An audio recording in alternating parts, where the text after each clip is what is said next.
A what? A dewar? A dewar. Yeah, it's there's a friend of ours over in Berkeley makes mugs out of like liquid nitrogen dewars, cryogenic gas dewars. So you can drink beer in them and the beer stays cold for a very long time. Oh, that's fantastic. Yeah, it's really good. Nice. Yeah. Oh, Joey, we're back. And we're back. If you're just joining us, this is Octobercast 2012. Norman Chan, how you doing? I'm doing all right. Still going strong. I'm pacing myself strategically. Okay. Not diving into the coffee. Starting off with Diet Cokes. What's your caffeine strategy for this endeavor? Starting off with Diet Cokes, then going into Black Blood of the Earth. Okay. Then, as a boost through the dark times, the 2 o'clock to 8 o'clock hours, and then going into sugar-free Red Bull. Very good. We're joined this hour by Scott Sorenson, who we met earlier this year, I guess, for the first time. Yeah. Seems right. It seems like it's been longer than that now. But talk it to the mic. Oh, yeah. Sorry. And you can adjust for height. You want to talk into the front of it. It's one of those. One of those. Huh? Yeah, and you can lower, raise. But a quick reminder, if you are just joining us, we are doing a 24-hour podcast called Octobercast. And this is all for charity, Child's Play charity. If you want to donate, go to tested.com/donate. And there are various ways you can watch the feed, listen to the feed live, and it'll all be archived. And if you're watching this on the archive, the donations are open for about 2 weeks after the show. So you know, just because you missed the live show doesn't mean that you can't, chip in. The Child's Play gives comfort to sick kids, so they provide toys and games and stuff like that to kids in children's hospitals around the world. Excellent. So yeah, Scott, Gary, I don't think you guys have met each other before. Scott works with Jamie and Adam on MythBusters, and we had a lovely time at Comic-Con, just kind of sitting around shooting the shit. Yeah, that was great. I mean, maybe start off by telling everybody a little bit about like what you do on a day-to-day basis, because or I mean, we can talk about whatever. We can talk about anything. We have time. I guess I could tell you what I did today. What did you do today? Today was a slow day. Okay. It's not going to be a very interesting story. That's okay. We can sex it up a little bit if you need. No, we shot some blueprints, which is the sequence at the beginning and end of each story. It kind of sets up the myth. Gary, no eating on camera. Oh, fuck. So we shot a little bit of that and then watched a rough cut of an episode. And then I spent the rest of the afternoon kind of playing with black powder and a high-speed camera. So that's how we first met you. That's a not exciting day for you. Yeah. Yeah. Playing with black powder at the end of the day. Just to be clear, blowing reviewing stuff an early up. cut of a MythBusters episode. So that blueprint, there is a room at M5 where James Workshop, where you guys shoot a lot of MythBusters. That's where they do the opening and close, right? The blueprint room.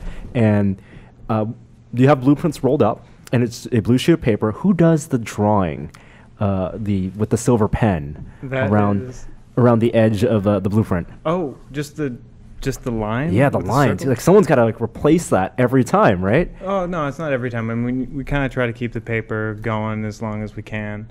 There'll be like a rip in the paper, and you kind of just put like a jar of lion poop on it, and just hope that kind of conceals it.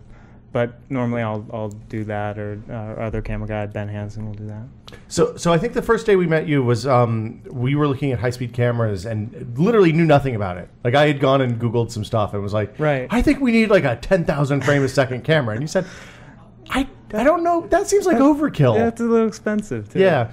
So you said, well, come on down and I'll show you like how some of these things work. And we're testing out some stuff. And I like the setup for this seemed like a perfectly normal part of your average day. Yeah. But we were just out in the garage, and you had a Pyrex bowl. I think it seemed like a Pyrex bowl or some sort of like. It was whatever bowl I found. I think it was a Pyrex bowl. Yeah, it was a glass bowl. Right. Filled with M&Ms. Yeah. We should probably disclaim that this is something you shouldn't try at home. Probably not. No. Yeah, it's a bad idea. Yeah.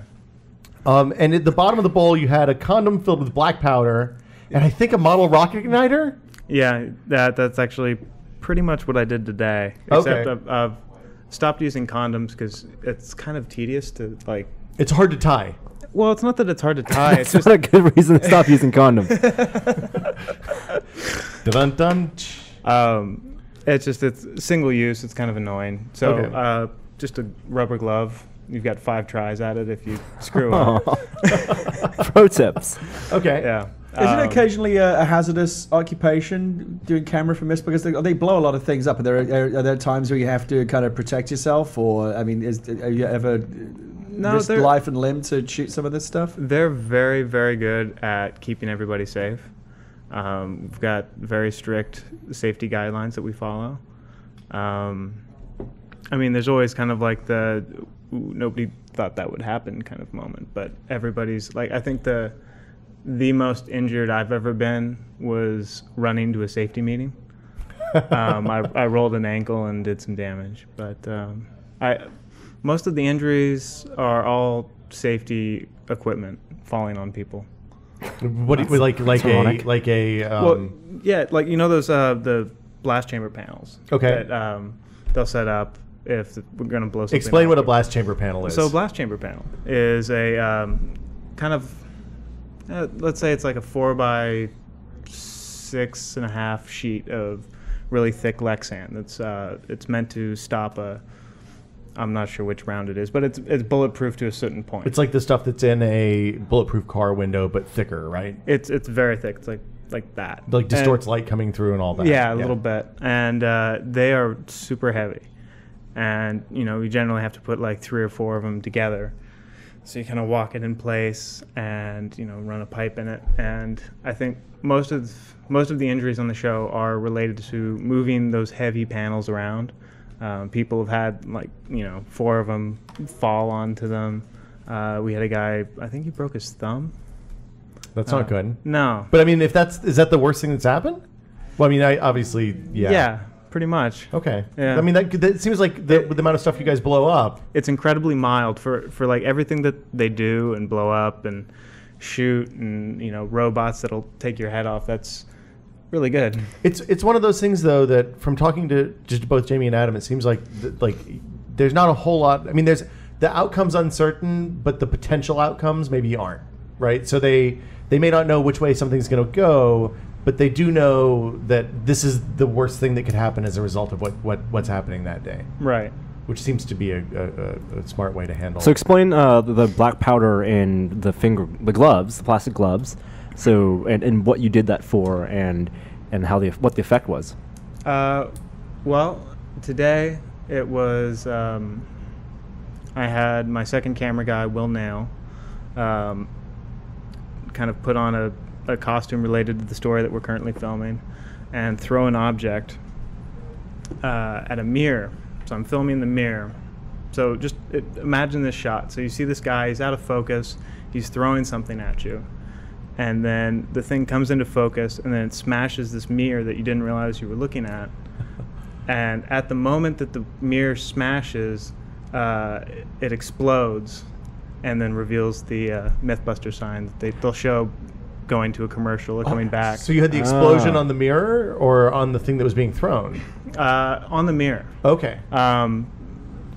Just because I'm really, really not sophisticated in my little explosives. You don't have little radio controlled remote detonators? Come on, Scott.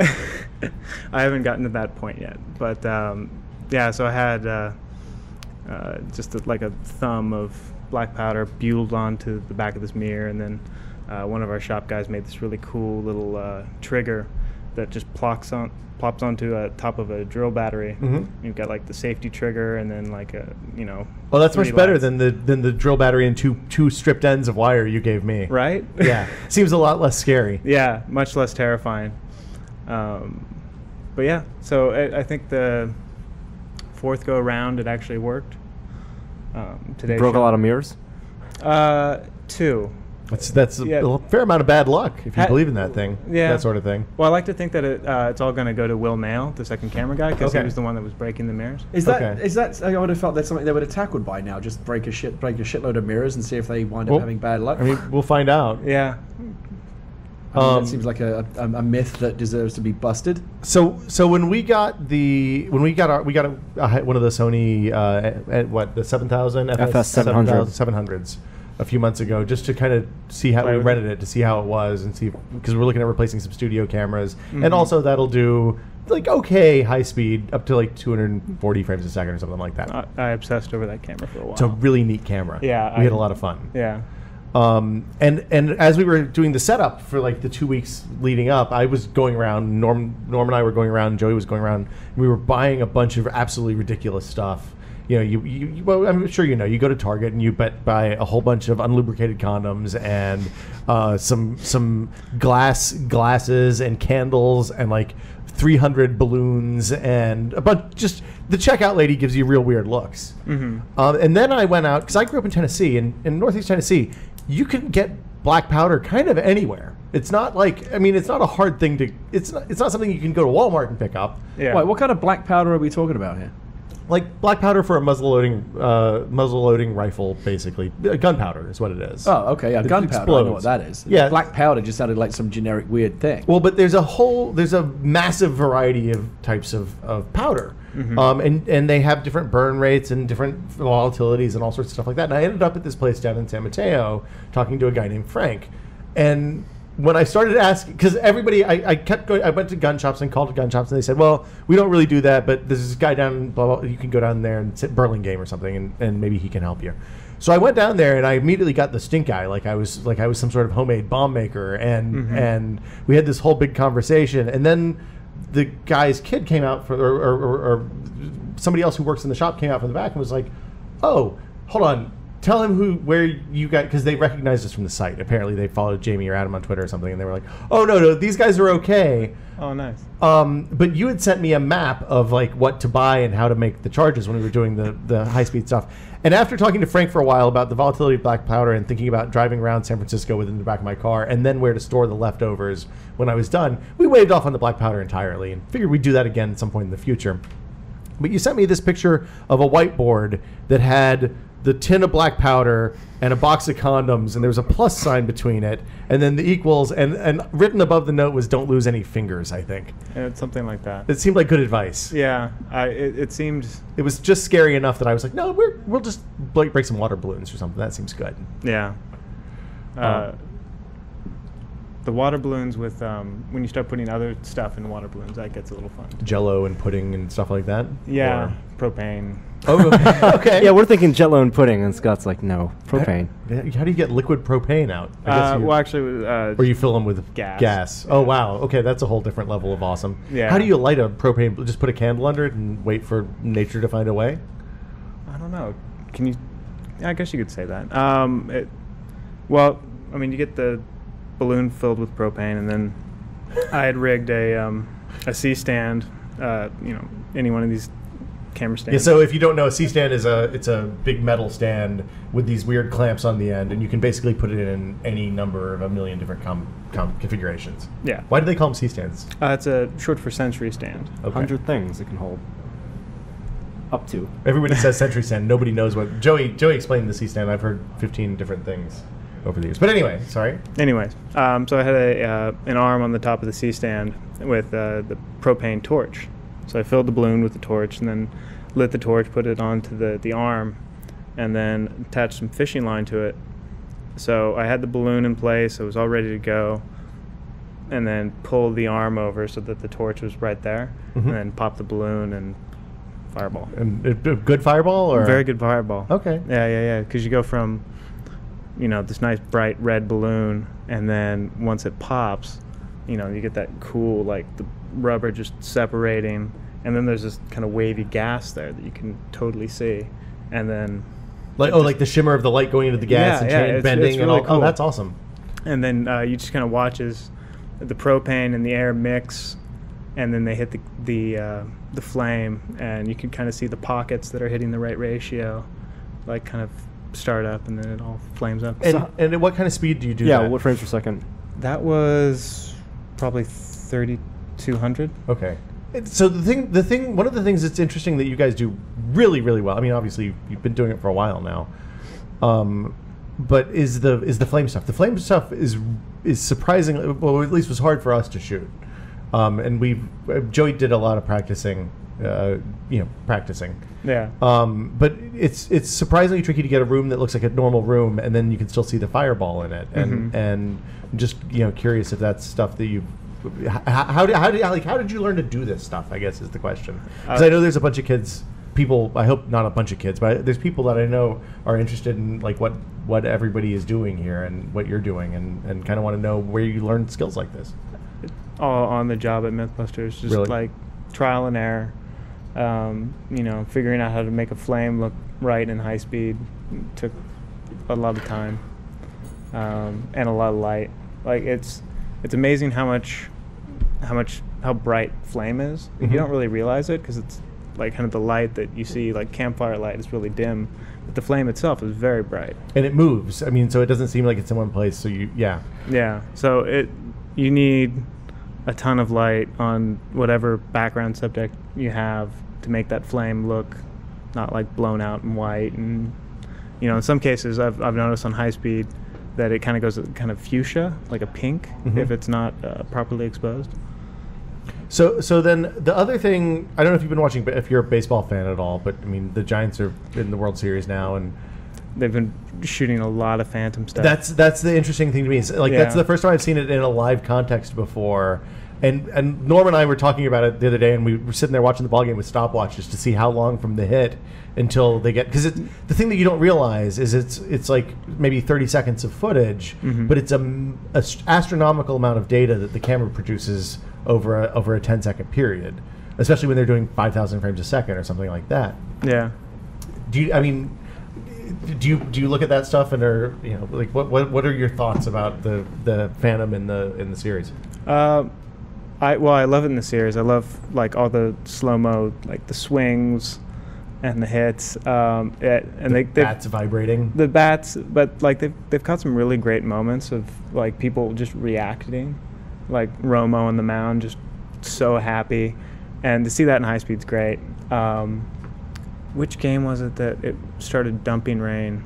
Oh, that was Game 7 of the NLCS. Right, and you see the raindrops just kind of. Oh, and they were static almost. It was beautiful. It was so beautiful. The other good part about that game was the chroma key on the ads got all jacked up because there was too much water coming down. It was kind of funny. The rain, the high speed of the rain was astounding. Absolutely amazing. Yeah. So I mean, honestly, we've just I'm super interested in what you guys do. I know you kind of started on the job and took to the Adam and Jamie, of course, say wonderful things about you. But you started doing some high speed stuff that people hadn't done before, at least in that context. Like actually moving the cameras and stuff like that when you were shooting, right? Well, yeah, back. I mean, it wasn't that long ago, but back when I started, high speed cameras were still very cumbersome to use. It was kind of like you were going to be plugged into a generator. Like a massive amount of power required? No, it's not that it needed a massive amount of power. It's just like none of the manufacturers had like a really good battery power solution. I mean, we ended up coming up with just like we took a plate, 2 camera plates or battery plates, and just had 2 V-Lock batteries powering the camera. But even that's kind of spooky because you could lose a battery and screw up the camera. Right. Well, and lose a shot too is also probably pretty bad too in the circumstances you guys worked in. Actually, incidentally, we just got back from filming kind of up near Angels Camp. There's a bunch of quarries up there, and every time we go to there, every single time, somebody will tell the story about the high-speed shot that wasn't shot, the cement truck. I hate that story. Well, I'm not going to ask you to tell the story. But No, I could tell the story. I mean, isn't much of a story other than the fact that, they had a problem with the high-speed camera at the moment where they were blowing up the cement truck, so there is no high-speed shot of the cement truck. So it's just the normal slow speed. Yeah, it's just the normal camera that they kind of slowed down. But everybody tells that story when you get up there. You're like, don't tell that story. Like, well, but that happens to everybody. I mean, we didn't blow up a cement truck, but I mean, there's a couple of good moments that we did really dumb stuff, and then we had the button on the reverse trigger or whatever. Yeah, mistakes were made. Yeah, I've been lucky. I've missed very few, but it does happen. So when you're setting up a shot, like how do you decide what speeds to shoot at and how to, where to, like, how do you decide how to compose? I mean, is this just something you've learned over time doing a lot of repetition, or is it? Yeah, I think so. Okay. I mean, sometimes we'll have information from experts that'll say, this is moving at this rate, and you kind of go, oh, okay, well, I'm just going to crank the frame rate. But then you kind of have to balance everything out, because like frame rate and shutter speed and aperture, it's all kind of, you got to get it perfectly balanced. If you adjust one, the other one is adjusted, and you may lose resolution or something like that. Yeah, too, it's right? like you could be shooting super high frame rates with nice crisp shutter, but if you're wide open, you may lose some information because it's out of focus. But yeah, it's really just repetition. It's stuff that you learn just shooting normal camera. Oh, like so the normal rules apply. It's just happening at a much higher speed. Yeah. What is it Adam says about high speed? He says It was a time thing. It was something for time. It was a microscope. He said it's a microscope for time. Yes, a microscope. So that you can see things that are otherwise inaccessible or impossible to detect. Like when they choke up and hit the baseball on the bad part of the bat, and the whole bat does like 2 full sine wave vibrations before it kind of settles back down. Like, what's the coolest thing you've seen that you didn't expect to see while you were shooting? Because I mean, a lot of the stuff that you do is obviously you're out on shoots. But you also do all the kind of bumpers and like you said, the blueprints. Yeah. I mean, well, the bumpers, that's the fun stuff. That's like. Yeah, I want to talk about the bumpers, because that's when you find yourself going to the office on the weekends and just like trying to find creative ways, because you have pretty much free reign. It ends with MythBusters. Yeah. But you can do whatever you want. Right. Yeah, it's either MythBusters, busted, plausible, or confirmed. Right. So what is your process for coming up with like a bumper idea and then executing on that? I don't know. Or tell us a story about at one time, a good bumper that you shot. A good bumper. Actually, back the first James Bond special, I was pretty proud of that one. Whenever we do a special, I like to really kind of run with the theme, whatever it is. So James Bond, I was like, well, we got to do like an opening for James Bond, like, one of the classics, like Goldfinger. Like the down the barrel kind of, like down the gun barrel kind of. No, not that one. Like the opening credits stuff. The song. Like, okay. Like the song, like the silhouettes and the girls painted gold with the projections of, scenes from the movie on them. Right. So I was like, I really want to do that. And so I took some high-speed shots and, projected them onto a friend of mine. She was the runner at the time, and they came out great. And I think they still use them from time to time. It'll just be like a close-up of like a golden back with like Adam firing a minigun in slow-mo. But I mean, it's all story dependent. There's every once in a while you'll do stuff that's just kind of like, I'm going to try this because it's kind of cool. That's when you get to use like the small like models of Jamie and Adam and work with toy cars and whatever, and build little tracks and stuff. Yeah, the miniature stuff is really fun. Have you been on MythBusters since the very beginning? No. Since episode 1? No. When did you come in? 6 years ago. Oh, okay. And how many years has it been going? 10 years. 10 years okay. this year, yeah. What was the very first episode, like the first case that you did? Do you remember? I do. My first day, I was the production assistant. And my first day, I went around the city and I cleaned out all the Safeways of all their 2-liter bottles of Diet Coke. Were you doing the Coke and Mentos? Yeah. Okay. It was a Christmas special a few years back, 6 years back, where they were doing this Rube Goldberg device, and part of it was Diet Coke and Mentos fountains, and so they wanted to stock up. So I'd go to the Safeway and be like, oh, that's great. I'll take, this dozen, and what do you got in the back? And I'd go in the back, and there'd be a pallet of it, and I'll take that too. What are the questions like they ask you? Like, is that like the weirdest thing you have to do? you've had to do for a show? The weirdest thing I've had to do for a show. I don't know. Being a runner, you do some really weird stuff. Like you handle some weird stuff. We just do the runner stuff. I know. Remember the time we went to Rite Aid and bought every condom they had? Yeah. We tested the Navy SEAL thing. You put your equipment inside condoms so that it stays waterproof. Okay. Turns out it works great. We tried it with cameras. You can't really shoot. You can kind of shoot through them. Yeah, but it'd be kind of fuzzy. It's a little fuzzy. Yeah. Even the non-lubricated, the powder gets in the way. It turns out, but they kept everything dry.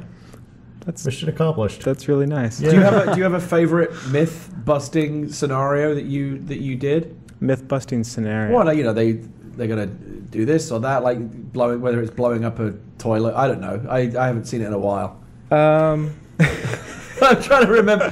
Like I like the ones where I always like the ones where things explode. Yeah. Every episode. That's pretty. Yeah. Well, they're not all explosions. Every once in a while you get a fuel efficiency story. Or an implosion.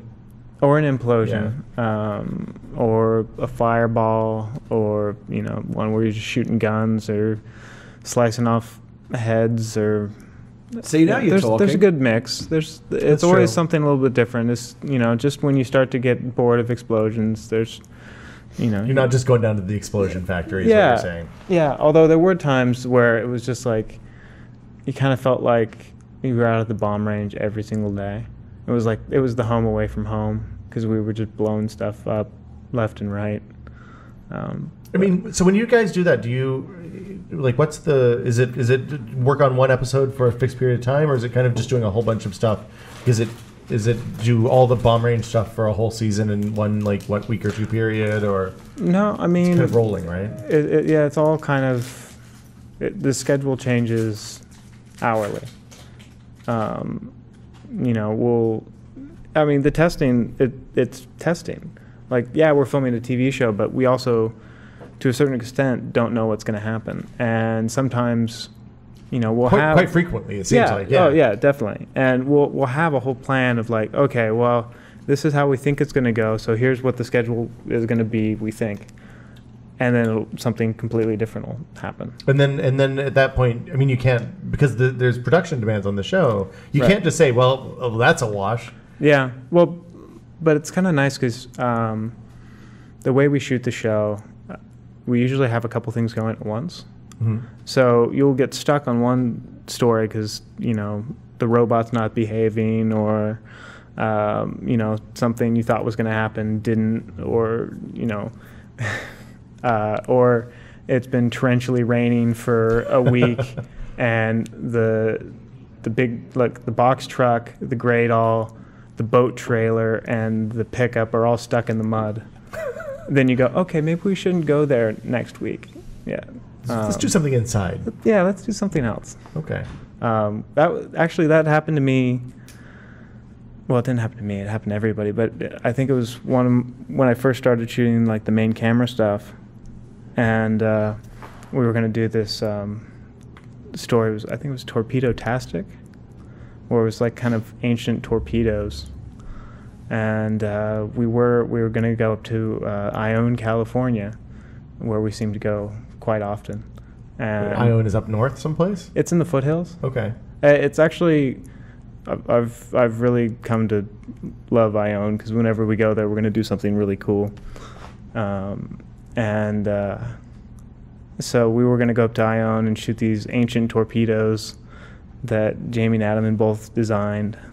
And the mud was diabolical, and the guys that went up there the week before to prep were completely stuck in the mud. So okay, well, we can't do that. What are we going to do? And Adam, I don't know if he had this kind of saved somewhere, but it seemed like off the top of his head at lunch he came up with the story that we're going to do that next week. He just pulled one out. Yeah, it was wow, that's really good. I want to know that. And it was called Sounds Bogus, and it was all movie sound effects, and do those things really sound that way? Oh, so are the Foley effects that have been bouncing around Hollywood for the last 100 years? Is the saw blade really make the sound of Right. whatever banshee? I guess you can't test banshee streaking since they're not real. Right. But that would be tough. But we did gun silencers and rattlesnakes, explosions, and punches. The punch thing was a little weird. Did you do the chopsticks punch like from like Hong Kong movies, or did you do the meat sock to the face? I guess it was a sock to the face. It was probably both. Okay. Because we got a pig, as we often do, a dead pig. Happens. And for the testing, for the punch. And the pig we got, when it arrived, we were like, oh, it's kind of small. It looks like a baby pig. I don't feel good punching baby pigs. This is on any day, even in the name of science. Yeah, it's like, oh, this feels mean. And, I think we made an effort to kind of disguise the pig a little bit, just to, because it could be kind of gross. They usually they're, gutted they usually don't have the happiest expression on their face. It's been a bad day leading up to their right. So I think I can't remember who did it, but I think to kind of make it less creepy, somebody put some tape on the pig's eyes. Oh, like X's? That sounds like it would just make it more creepy. It was a lot more creepy, actually. I can't remember what we ended up doing. I think we just shot around it. It seems like you have to kind of just keep going, right? Yeah, it's a lot of kind of making things work. So you started out as a PA. I mean, did you go to film school or something like that before? Or yeah, I went to UC Santa Cruz for film. Although I don't know if that's why I got the job. Why did you get the I gotta ask what the interview process is like. Well, I responded to a Craigslist ad for a production assistant, and didn't think it was. I mean, in the back of my mind when I applied, I was like, oh, maybe it's MythBusters.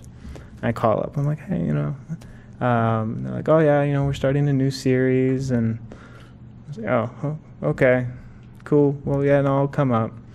And just to be clear, there are a lot of PA jobs. Yeah, there's all the time, but all sorts of stuff. This is like I had just graduated, and I was living in Santa Cruz, and PA rates aren't great, but it's like, okay, well, I'll give it a shot, and we'll see if it works out.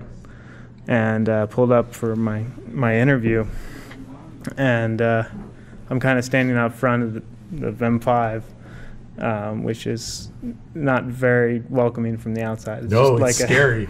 I mean, it is out. There's a big door. It says "Don't knock," and it's don't go there. Yeah, it's like the dumpster and the roll-up door, and then at the time there wasn't the building next to it. Oh, it was just like a dirt lot, and okay, it's not in the best neighborhood to be honest. It's kind of industrial, and all right, and then so I'm kind of hanging out outside because I can't get in. And you really have to bang hard on that door because it's heavy and metal. And, I'm calling my contact like, hey, I'm here.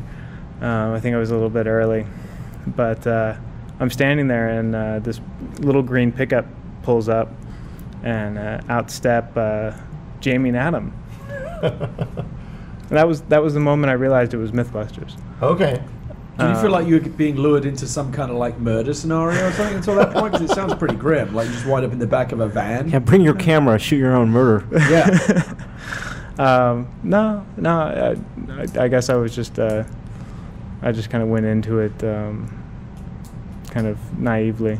But the interview process was interesting. I was interviewed by one of our directors, Alice Dallow. And she asked some very strange questions. Very strange questions I don't know that I could go into. Probably best just not to protect the innocent. Yeah. Well, it's an adult podcast. It's 11 o'clock at night almost. Come on. I have to assume, because when you take a job, any kind of job like this, and they always say, hey, here's a list of things you may be exposed to. Are you okay with that? And I got to imagine the list for that was pretty open-ended, right? Yeah, there wasn't really nobody sat down and said, okay, well, you're going to be around explosions and guns and knives and sharp things and things that'll crush you. And nobody really sits down and says that. It's just kind of like, okay, just implied. Yeah, it's like, there's one of the big safety rules around the shop is if anybody feels bad about anything, like if you don't feel 100% confident about what we're about to do, you say something. And we have to default to that person. Like, it's better safe than sorry kind of thing. That seems like a pretty solid, good rule to have in a situation where you're dealing with explosives and swords and all that stuff. I saw on, I guess it was last season, but maybe it was in one of the clips that you sent me, a bunch of footage of like a katana and fruit on the high speed. Oh yeah, was the day that would. Yeah, that was just stuff that I'd shot with. One of our APs. I've seen Norm do that. That's not Fruit Ninja. Well, we didn't do it. We did it high speed, and it was terrifying. Also, I remember like talking since you were saying like if you start to feel uncomfortable, say something. I remember that. Yeah, I did not feel good about that at all once we were doing it. That wasn't October because what that was a Big Live Live show. It was Big Live show, and we had this idea that we would recreate Fruit Ninja by actually giving Norm a samurai sword, which is not at all racist. That was the first. And I was in samurai swords are Japanese. And have him stand outside and would throw fruit at him, and he would try to slash it with the sword. And it was a real samurai sword. It was a really sharp sword. So how did you do? Did pretty well. Yeah. Yeah, chopped it like a baseball bat. But it was one of those things where, like, as we got outside, it sounded like a great idea and hilarious, right up until like 5 seconds before we started doing it. I'm like, wait, hold on.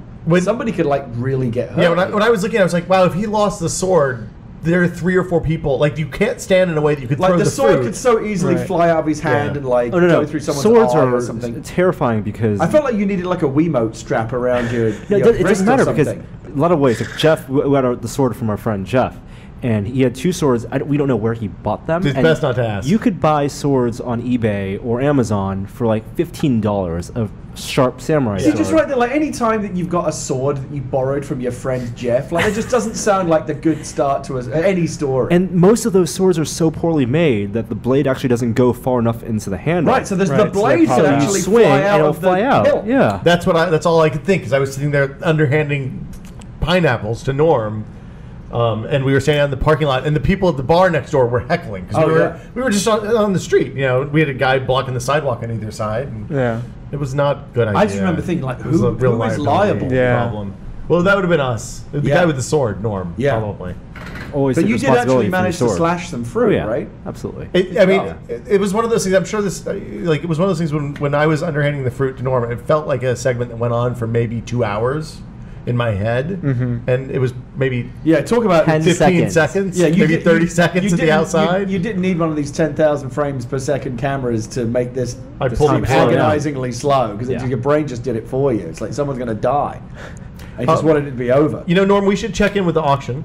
Okay. Oh yeah, how's that going? Because we've got 20 minutes before it closes. 20 minutes before it closes. We do. And I believe the highest bid right now is $375. So this is so we've got 20 minutes to beat that. This is for a signed retail copy of the first season of The Walking Dead. Just to be clear, if you want to bid on the item, don't put money into the chip-in yet. No. Send an email to tips@tested.com with your Walking Dead auction and with then your bid.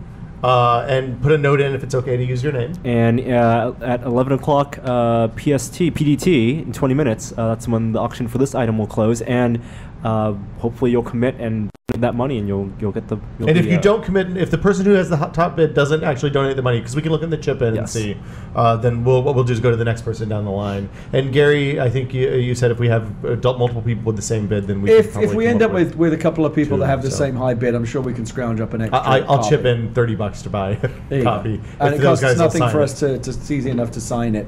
I actually, to be honest, I mean, given that I know what I think. Don't get me wrong, that Walking Dead is cool, but I think this is probably like the least valuable thing that we like. Some of the stuff that we have. No, we have stuff. I printed some stuff that we're going to sell. Oh, you have some like real shitty stuff. Yeah, it's real bad. We can't all be good. Right? You got to make the good stuff look good by putting some shitty stuff next to it. Exactly. So Scott, I mean, I guess the last thing to ask is, like, if people want to learn how to do kind of the stuff that you do. How should they, like, what's this life skill that you go out and get to have the thing people always ask is, how do I get an interesting job? You have an interesting job. We have interesting jobs. Gary has an interesting job. I mean, he's trying to sweatpants all day, but he actually does real work. I mean, we've talked a lot about what we've done, but I mean, obviously you went to film school, which is step one in doing that. But yeah, I mean, what else? There were so many things that you could do that I didn't realize you could do, that I didn't realize were jobs. You know what I mean? Growing up, and I always love to hear how people found that path, which is a real weird thing to talk about on a podcast for adults. But let's go anyway. Alternately, we can talk about your favorite episode of Lost. Favorite episode of Lost? Interesting. LaFleur comes to mind. Norm? Will has not check seen. Out? Yeah, yeah, it's a pretty good episode. I haven't watched any Lost. Is Norm like the Lost I Authority? was hoping you were going to take the Lost option. I'll be honest. Okay, all right. Actually, I'd like to ask you about those cards there. The Marvel cards? Yeah. Yeah. I weren't you going to start opening those in the at some other point? room? Well, people were talking about them, or people were talking the whole time. Hold on. One of the things we realize as we get older, don't touch the don't touch my Don't cards. touch. I want to see the Your cards. cards, no, they're my cards. I want to see with the hands. I'm back to being 12 years old again. Your 12-year-old Norm was such a dick. I didn't get many cards. As an adult, you can pretty much buy whatever you want. That's an awesome thing about being an adult. So I realized that I never got many of these when I was a kid, but I love them. And so That's the great thing about being a grown-up, though. Is you can do, like when you were 12 years old, the idea of that whole pack, I know, that whole box of cards, it blows would my be mind. Like, it's just beyond comprehension. As an adult, you can just have that. I know there are milestones in your adulthood. Like you can drive when you're 16. You could vote. I think when you get a Facebook account, that's one of them now. You think about that. You can drink. 21's a big year, but the milestone of when you realize that you can go online and buy the things that you couldn't when you were a kid because you didn't have money or because your parents didn't let you for some reason, that's awesome. That's a great coming of age thing. So I just went online for $24. I have bought an unopened box of Marvel Masterpieces 1993, and so throughout this entire podcast, I've been opening them. I'm going to go to eBay right now and see if you've driven up the price of Marvel Masters 1993 cards yet. How come these things don't, a lot of these appreciate in value? Things, yeah, because they made 350,000 boxes. Oh, and it's just so they didn't create enough artificial scarcity. No. All right. And there's not really high demand. I collected a whole bunch of basketball cards when I was a kid because they seemed like a good investment at the time. Not valueless. But it's like the smell. It's like Ratatouille. You could buy the complete set for $70. It's the memory. If those cards had come with bubble gum, could you still eat the gum? I would Or would try. it be bad now? I think it would be bad. I kind of wish they did come with gum because I would like to see you try to do that.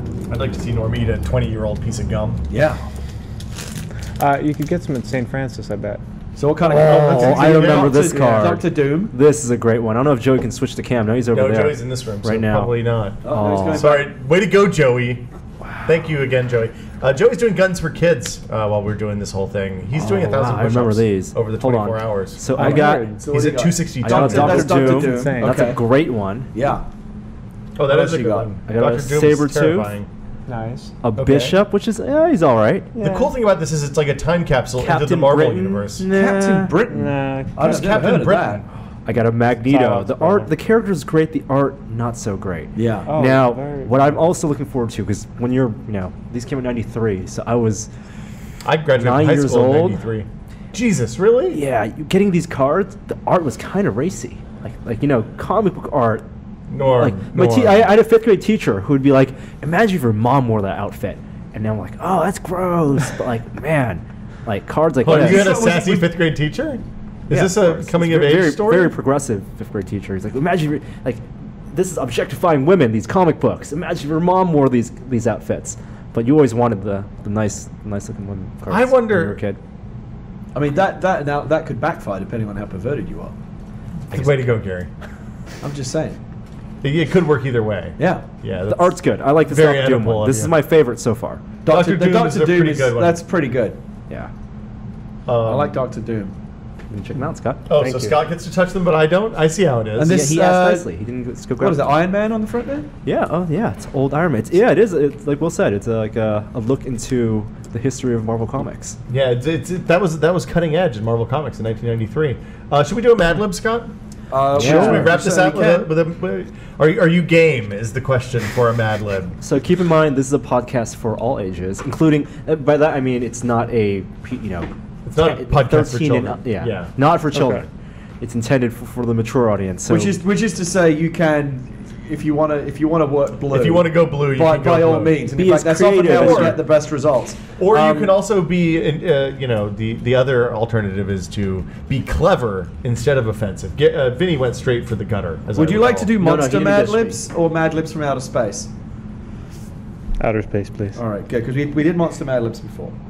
So this would be a good way to round We've out determined that this this isn't NASA outer space; it's more comics outer space. 'Cause well, it's a Mad Lib. that remains to Yeah. be seen. We haven't done one yet. Just because that isn't like I'm looking at the astronomically picture, and I don't accurate. think that would work in space. It might. It might be. never know. Fishbowl. They don't use fishbowls for a reason. I understand. All right, let's see if we can find one. Why don't they use that's, fish bowls? Because I don't know. I assume because you have 2/3 of your head in something that's not metal. All right, this one is called Moonwalk. You'd think fishbowls would be good because then you can turn around and Yeah. see stuff. but All right, not I would lights. like a verb ending in ing. Podcasting. All right, why not? Topical. How seems how topical. We'll allow appropriate? that. typically how it goes. People look around the room and like, Yeah. oh, what situation am I in? A number. 1993. Oh. You'll never guess That's where I not got like that. a Tim Allen thing where it's like, pick a number. And the guy's like, This is some 8. Kaiser My number Sose is stuff going on here. 5,422,000. Some people will do that in Mad Libs. A person in the room. You could say Not yourself. that many to choose Norm. All right. from. All right, Norm. I was pointing. Noun.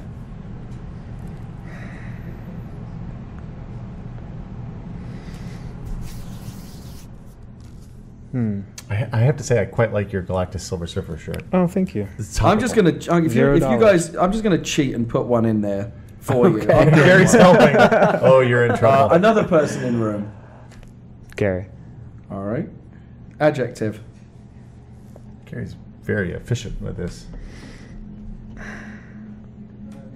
Feel free to I crowdsource these if anyone wants to jump in. I can hit the Just chat try and we can let them we can get some help from the All right, the yeah. audience. If Trick is not if the thing. chat has an adjective. Just go with an adjective. I will hear Yeah. Felchy. There you go. There's one. This is See, the chat knows what's up. Yeah. Plural noun. Plural noun. I'm still getting adjectives here. yeah, they're a little behind. Come on, chat. They really Speed like up. We need a Felchy, plural though. noun. Gongs. Gongs. All right, I'll do gongs. This is Another person in the room. Who Well, haven't we we're done running out yet? of I'm people. running out of room here. Will. Okay, we'll do Will.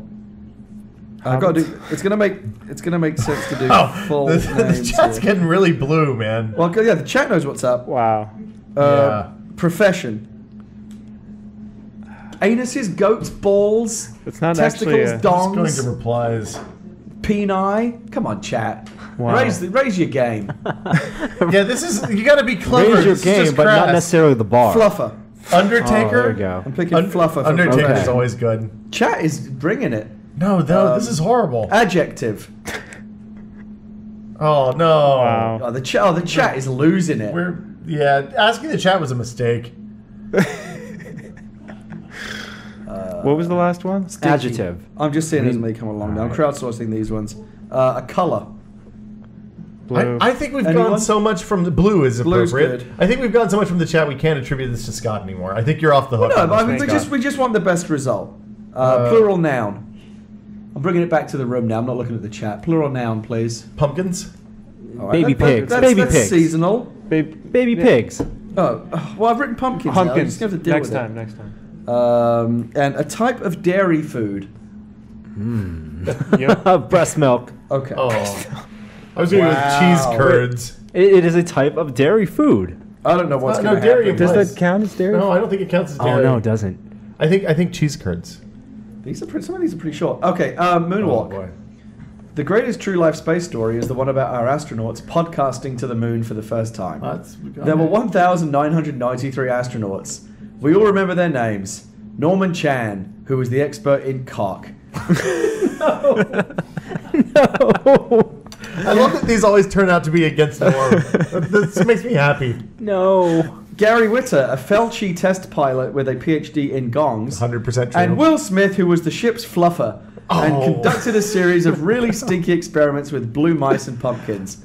It was a great day for America when they landed and said, what do you know, it really is made out of breast milk. Cheese curds would have been so much better. Cheese curds. Yeah, way to go. But I feel like Will is the ship's fluffer and Norman an expert in cock. I feel like those are both strong. Strong overlap. Those are very strong. Strong overlap. I'm going to check in one more time with the auction before, because we have about 7 minutes left. Let people know where we're at. And it is still, I'm going to check the total too. $375. The last time I checked, we were at 57.25. Now we're at 57.50. That is a very decent amount, I think, for a copy of that game. Yeah. Which you can get at the store for $30. Yeah, I think. Don't get this guy to change his mind. You don't Too late now. psych him Oh, no, out, I guess he Gary. hasn't donated yet. Scott, thank you so much for coming out. Thanks for having me. Pleasure as Yeah. always, sir. Next time I need black powder advice, I will definitely give you a call and then probably chicken out at the last minute when I start talking to Frank about losing fingers. Please do. Yeah, you should experiment with gunpowder more. It's a great idea, right? Why not? Yeah, what could possibly go wrong? It's the story of my life. You want to hook it up to a sword first, though. Black powder and a sword. That's the secret? I think so. Thank you, sir. We'll Thank you. see you next time. Thanks a lot, Scott. See you guys. Scott Sorenson, MythBusters head camera, lead camera, Camera dude. camera operator. Camera dude. Very good. We are coming into our 5th hour now. Wrap it up. And again, we're still 4th very hour? much in the infancy of this thing. Oh, Yeah, how are you guys feeling? Let's check in. Okay. Well, I was going to so take some Black Blood of the Earth early, but Norm was like, stay your hand. Yeah. Because you're right. It's I think too we're on early the for same such strategy right extreme now, where we're measures. going with the Diet Coke first. Yeah, 'cause and it's some Red delicious. Bull along the way.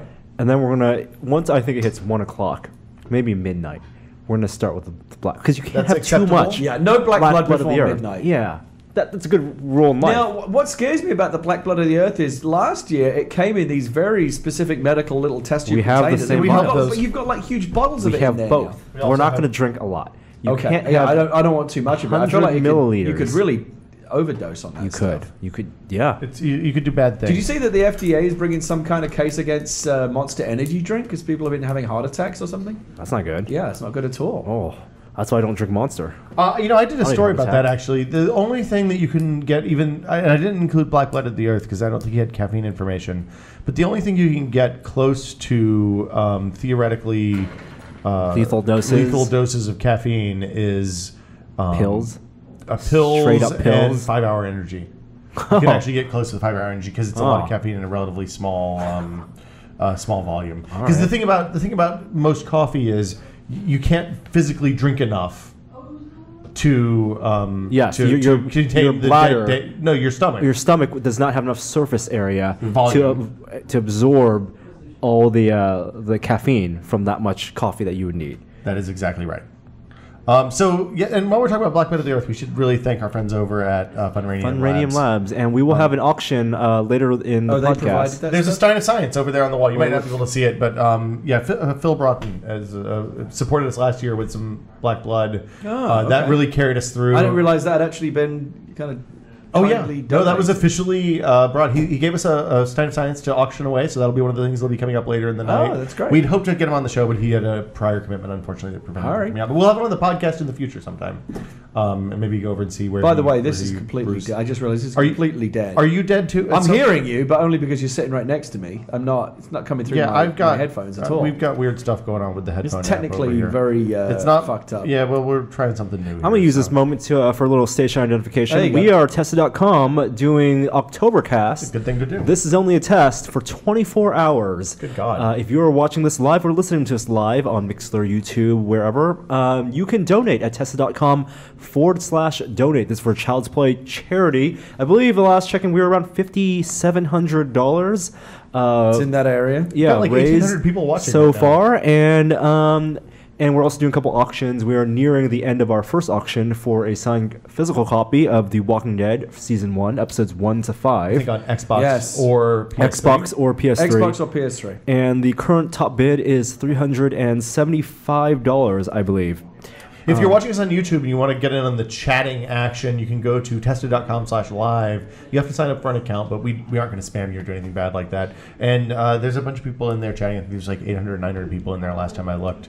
So we just got 2 minutes left for this first Walking Dead auction. I've got 4 up on my clock. And 4 minutes, even better. 4 minutes. Well, left. this is what you can do, right? You can snipe. This is what eBay people do, right? I think the increment should be $5. So what are we at now? You think one? Whatever you want. No cent increments. No cent. Yeah. No cent increments. We'll let that. But still, you can come in like $5 over, and you could steal that thing away at the last. What's the high bid? We got $375 is still the high bid. $375. So if you wanted to bid $380, you could win that. You could just send an email. Signed copy. And as far as I know, I'm not aware of Telltale doing any other, signed giveaways. So this may be a one-off. Well, you could not sign any others yourself. I could say, well, this has been signed by other people, but not by me. So this could be the only one that's signed by Gary Whitta. I in fact do control that process. Yes. They can't force me to sign No, they anything. can't make you sign anything at this point. And the email is tips@tested.com with Walking Dead auction plus your bid in the subject line. There you go. And your name in the email body if you want us to announce your name as the winner. And if it's a hard to pronounce name, then you should give me pronunciation guidelines. That would be very useful. Because right now, I'm not sure what the lead. Well, bid you know is. what? It's gonna be fun for you to try to read that. You've been doing a great job with this so far, Norm. I just want to say. All right, okay, I'll give it a try. Give it a swirl. Yeah, absolutely. No, notice well that you've already lost the jacket. Is this the beginning? Got a little warm. Of a thing? It got a little cold for us. It got cold for me. I went and put a jacket. Well, I'm on. wearing wool, so That's true. it's. I mean, you started more dressed. That's than wool. We did. I don't. French cuffs. I'm not gonna buy a polyester tuxedo. Yeah, you got like cufflinks. What do I look and, like, the Karate Kid? What are your cufflinks? Are they geeky cufflinks? No, they're just squares. They're plain. That's Simple kinda- design. Do you have like piggy cufflinks? Fuck no. What? What do I look like? Homer Simpson? Homer Simpson. They're treasured family heirlooms. Exactly. I have some knots too, but I wore the silver. I busted out the silver polishing cloth last night. That's an interesting little piece of technology. Instead of having to use the paste or something, you just get out these wipes, and they have the stuff built in. You polished your cufflinks? You had to, because they were all black. I haven't worn them in a while. Ah. They tarnish. I think they're plate. So how are we all feeling? I'm feeling really good. How many hours in? I feel fine, but as I just said earlier, I don't think that means anything. At 5 this hours stage. in? It's way too early to be talking about how great we feel. Well, relative to last year, I think I was feeling better last year. Could be the fact that we started later this year. I think that starting later is going to wind up being an epic mistake. Well, we'll find out in about 18 hours. Yes, we still haven't. We might have a little time. I don't know if our next guest is here. We still haven't talked about the other big tech news of the week. So if we have our next time, guest is coming in on Skype, so I'm going to dial him in just a moment. All right. So I do want to talk about the other big tech news because we have not done that yet. Okay. I want to get some info about how you guys prep for Octobercast. Are we good on? But are we good on bids? Oh, we got a $400 bid just in. Well, I didn't want to announce that. See, I'm You telling have you, to announce it this so is people not- can- this 1 minute sniper left. is- The sniper. $400 You have to bid. be kind of an auctioneer in these Yeah, last minutes. I'm watching the clock, and as soon as it ticks over to 11:01, that will be the bids closed. Right now, it's 10:59. It is 10:50. So it's well, I'm getting looking at there. email timestamps. So it could be a $400 winning bid here. Gmail timestamps are going to be the decider. And you know what? This is if there's perfect any time question. for Joey to continue. Oh, here he comes with 10:51, guns for kids. How many push-ups? It looks like he's at are we up to? 3 something. Can't read that on the 370. monitor. It looks like 371, 372. Maybe somebody in the chat can tell us. Wow. Yeah. I mean, he's on target to do this comfortably, I right? love the setup with the clicker on the right. Yeah, the clicker and the picture-in-picture. Yeah, I It's mean, all this is almost sportsy. like a professional production. Joey Please, is tweet. working so much harder than the rest of us right He's now. actually doing more than any of us, and yet I- he's getting the least recognition. Well, Joey is the unspoken hero here, and his screensaver is pretty awesome too. So we have that going for us. If you want to support Joey, make a pledge. Pledge for Joey to do push-ups. Set a per push-up pledge, or maybe a 4,000 push-ups. See if he completes it. Any amount will do. It's good for child's We got play. 401 at 11 o'clock. And even if you cannot, if you cannot pledge any money, at least pledge your support on Twitter. Use the hashtag #GunsForKids. That's GUNSFORKIDS, and let Joey know that you support him. That he's doing a great job, because he definitely is. I think that's closed. My clock just rolled over to 11:01. I'm going to see if we get any more emails in. Are we closed? I think we're closed. The winner. There's messages, no content, but Chris is the winner. I'm not going to give Is his that the name. $400 bid? That's 401. 401. Oh, he went in with You 401. came in with the snipe. The last minute. I thought you said there had to be a $5 increment. No, we decided no. $1 because Norm wanted to do $1. We decided no cents. No pennies. No $400 I in kind one of feel set. like that's kind of shitty. Now, do we want to offer the second guy? $1 snipe at the end. There's a 400 and a 401. It would be awesome to kick us over. Do you think we can? Well, if it means that they'll both put that donation in, then that's I think so impressive. I will personally ensure that they both get a copy. There you go. So $400 Chris and Anthony, 401 both. If Anthony, they it's both up make to you. that donation, We'll they'll both get a Anthony's copy option. of the game. Yeah, this is the only time we have two Can you things. turn my to mic give. down, my Headphones speakers down a little down a bit, bit? or whatever. Okay. Yeah. And you can, you can check on the. I'll check on the chip in. charity page, please. If you're watching Chris and Anthony, But that's great because we just doubled our donations by doing that. if you do the chip in right now, now is the time, and we guarantee both of you guys will get that. We'll be auction watching prize. the widget. We expect to see that tick over quite a bit. Well, it takes a minute for the widget to hit. I know. I'm just saying we'll I'm- know when it comes. That would be. Yes. That's incredible. I'm looking at some very comments impressed. here. Coming up Awesome. next, I don't know if we can see it. I guess we can't see it on this feed, but it's up on the main feed. We have Bill Doran, Chinbeard, who's the man behind Punished Props. I think he was working on something for you, Gary, right? Or maybe not. Yeah. So a while ago, I was toying with the idea of making a set of Mass Effect armor. This is before the kid showed up and all these plans. Yeah. You realize Turns out your disposable income that's goes not really down how it works. some. But Chinbeard, Bill Doran, who used to work for Microsoft, I believe, and is now in business for himself. He took a hobby of making props and costumes and armor and turned it into a business. He's one of those guys that will create amazing props and costumes for you, and he does a lot of commissioned work. I actually met him just recently, a couple of weeks ago at New York Comic Con, and he was in his full Commander Shepard N7 armor. And, Which game? Which he had built himself. What? Mass Effect 1, 2, or 3. Is it the same for each game, or they change it I slightly think for each there game? are subtle differences, and I think he could probably tell you exactly what kind of armor and what game it was from. But I think it was like the Defender armor. We've got one of the bids in. Oh, great. Anthony's bids in. Great. Hey, What's the site? Joey, for us to check the. And that has, it's not showing up on mine yet, but I'll it's take not your hitting the word for it. widget yet, but it's showing up in the list of people who've But donated. that will have kicked us over $6,000. I think the widget's stalled. Okay. Joey, can you? Are we good for a Skype call? Yeah, I'm ready. Okay, I'm gonna dial you up now, Bill, if you're listening. I'm not gonna do a video call. That monitor is so far away. What is the chip-in address that we can The check? chip-in address is octobercast.chipin.com. Got and it. that'll give you an up-to-date widget. If you want to donate, the address try is Bill is on the. He's wearing his. Well, you guys can't see because we don't have video, but he's wearing his. Oh, that sucks. his, Hi, guys. Hey, Bill. How you doing? Can you hear us? Yeah. I just we have a steampunk convention here in Seattle, and I just got back from that, so I got my goggles. It's a steampunk hat, right? Because you Yeah. have the goggles and the hat. It's because it's got goggles, obviously. Good. If everybody in the chat can hear, I hope we're good there. And Bill Doran is here. Joey, I Now, think can people see video of him? they or- can't see Bill. We can see Bill. Lame. Oh, okay. Sorry, But they can hear him. they can hear him. All right. Yes. I hope so. I don't have a picture. I don't know how to do that. Okay. And Joey's gonna throw a picture. So Bill makes props for a living. We've talked to some of your competitors. It's a small community of Yeah. guys that make stuff at your all's level. But you've done a ton of Mass Effect armor. I know you've talked to Gary before. Gary's kind of quietly looking off into space now. I'm just checking what's going on the internet. Oh, okay.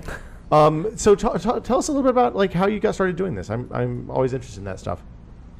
I started off doing cons. Since I live in Seattle, we have the Penny Arcade Expo out here.